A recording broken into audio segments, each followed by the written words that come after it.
Pixar Brave guys, Disney book and CD with original movie voices and music. £3 49 pence. However, at the back it's £5 99 pence. So let's start off. It says Oxfam 2012. Pixar Brave.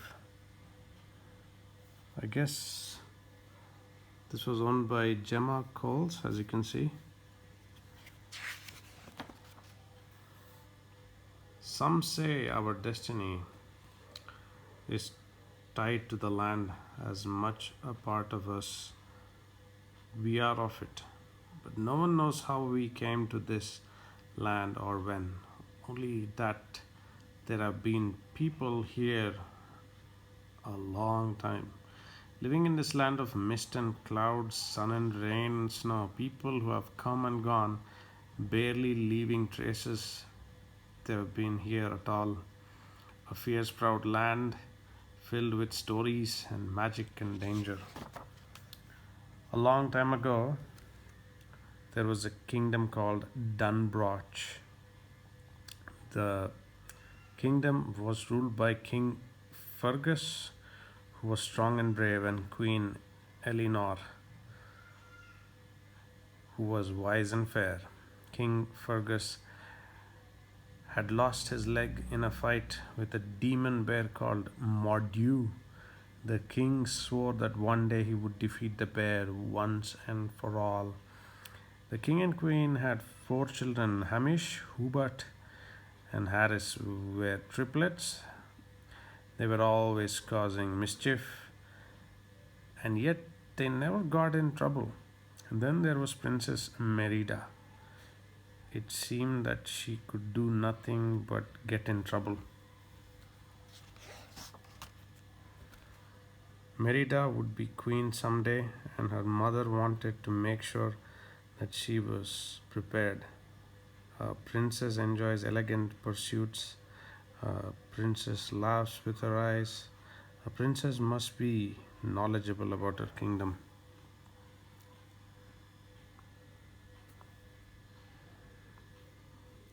A princess did not talk while chewing food, or place her weapons on the dining table, or even have weapons in the queen's opinion. There were so many rules.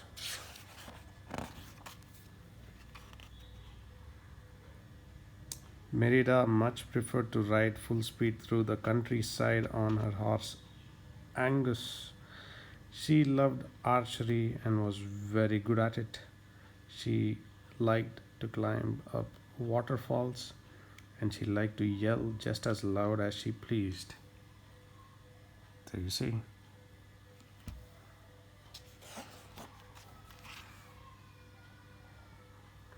One evening, Queen Eleanor received messages from the clans of Macintosh, McGaffin, and Dingwall. She told Merida that the firstborn from each clan would compete in the palace games. The princess would marry the winner. Merida was horrified. Marriage? I won't go through with it. You can't make me. She ran out of the room. Queen Eleanor followed Merida. She began a story about an ancient kingdom whose king divided the land among his 4 sons.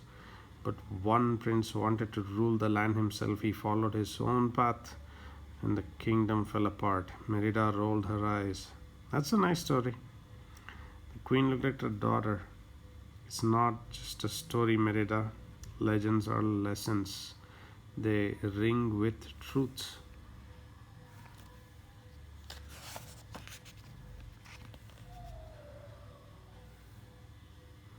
Despite Merida's protests, the clans arrived. The princess was allowed to decide their challenge. Merida had an idea.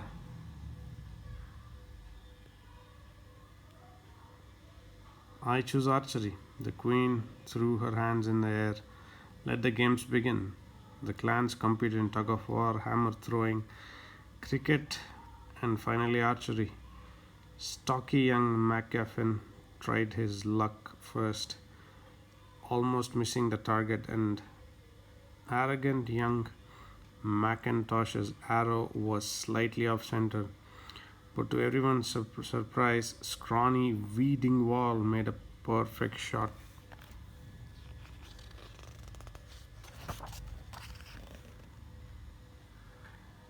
Then a hooded figure stepped up.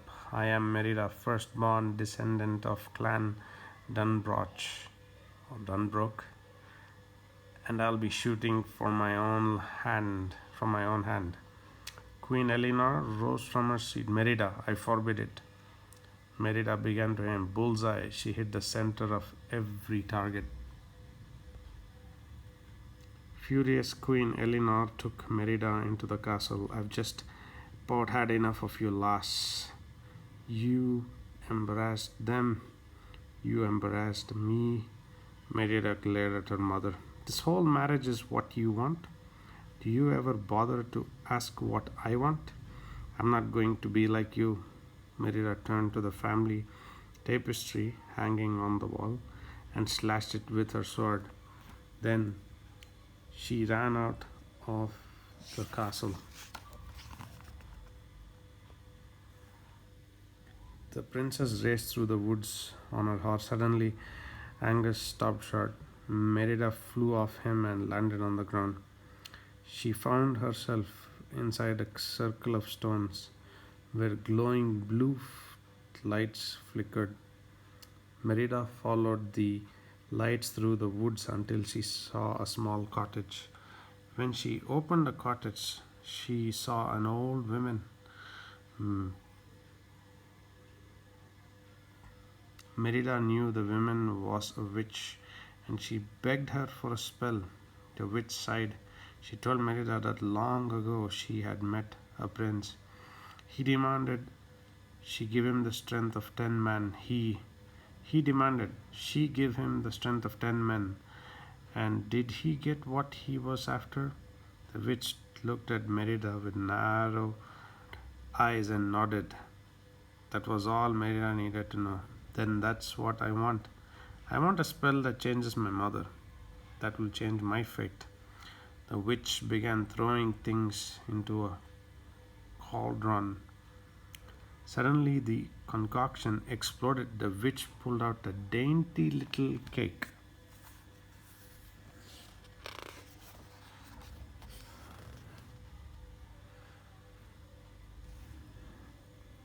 Merida led Queen Eleanor to her bedroom and tucked her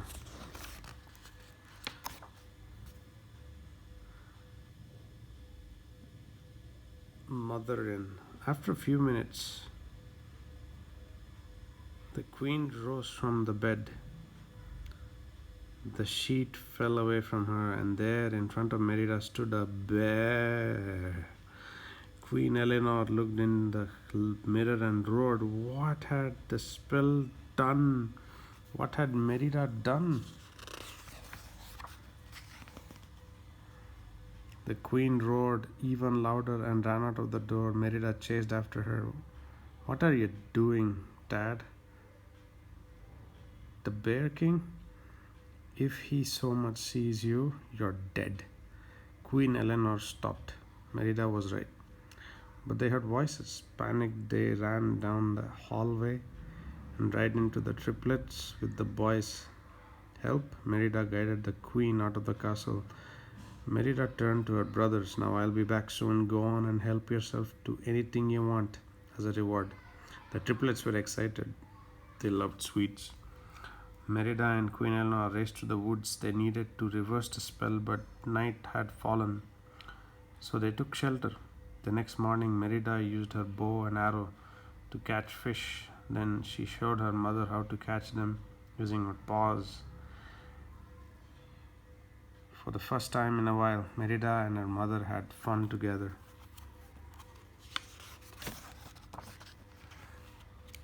When they finally found the witch's cottage, no one was there. Suddenly, a message came from the witch's cauldron. It told them, "Fate be changed. Look inside. Mend the bond torn by pride." Merida saw the same blue lights she had seen the day before. She turned to her mother. "They'll show us the way." Merida followed the crumbling ruin, and it was cold and eerie. I have no idea what this place is.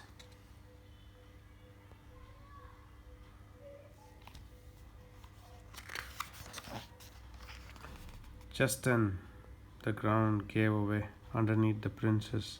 She tumbled into an ancient throne room. There she saw a huge stone sculpture of four princess.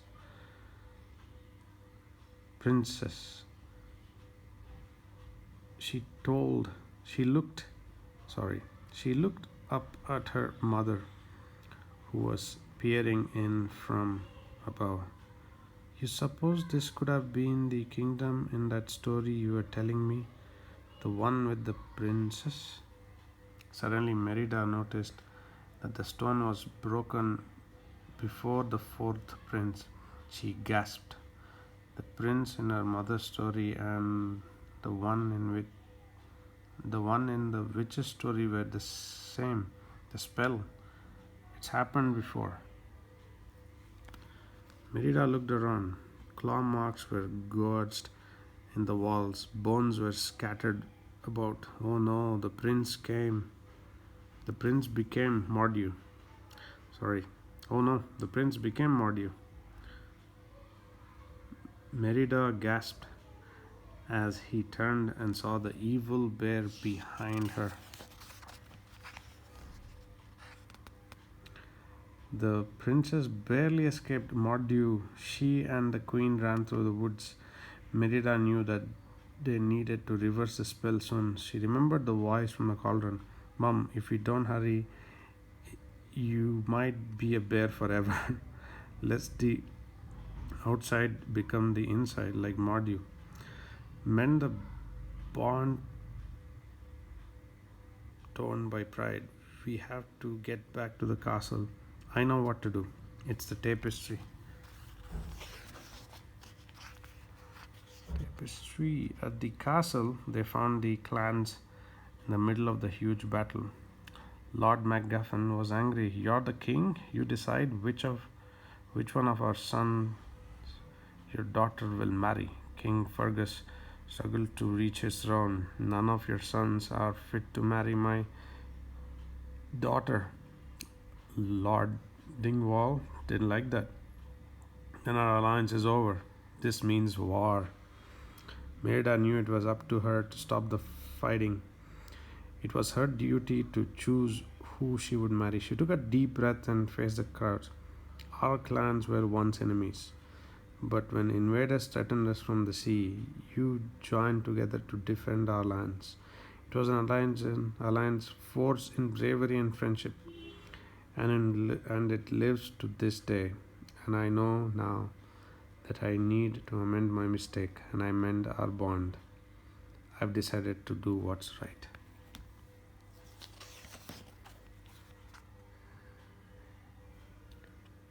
But as Merida looked toward her mother, who was hidden, she saw that the queen was shaking her head. She was telling Merida that she didn't have to choose after all.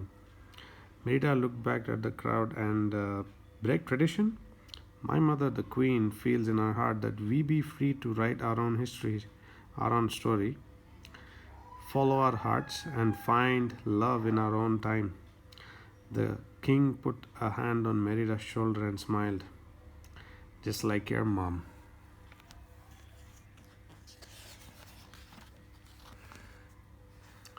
As the crowd cheered, Merida slipped out and took her mother to the tapestry. Suddenly, King Fergus threw open the door and he saw his daughter with a bear. Merida had to protect her mother. "Mom, run!" As the queen raced out of the castle, the clans went after her. They didn't realize who she was. King Fergus locked Merida in the tapestry room to keep her safe, then rushed to join the group. Merida had to get out. Her mother's life depended depended on it. So I love the artwork, guys. At the moment the triplets appeared outside Merida's door, only they looked a little different. They had finished off the spell cake and transformed into bear cubs. Just look at that, guys, so cute. Quickly, the cubs helped their sister escape.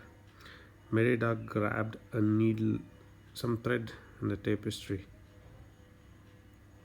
She frantically sewed the torn tapestry together as Angus galloped through the woods.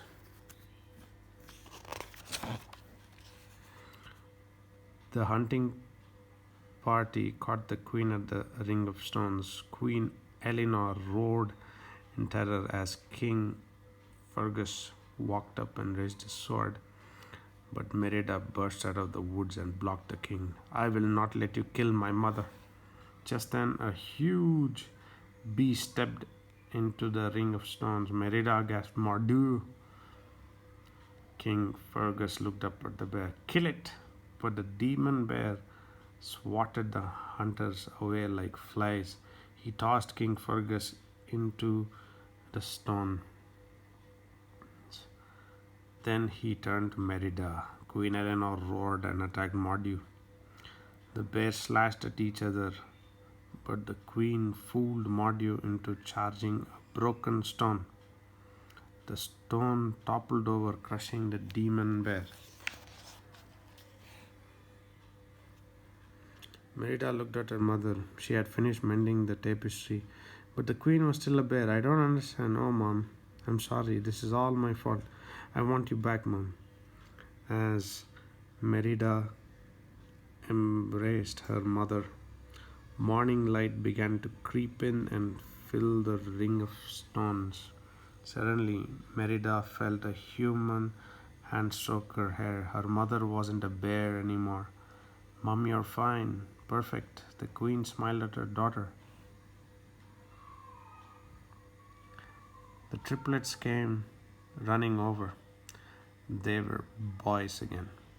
"Perfect," the squealed, smiled at her daughter. The triplets came running over. They were boys again. All was right in the kingdom of Dunbroch as the royal family hugged and laughed. Merida knew that from then on she could be a princess and still be herself. The end. Thank you for watching, guys. There you have it. Do subscribe if you haven't. Brave, Disney Pixar.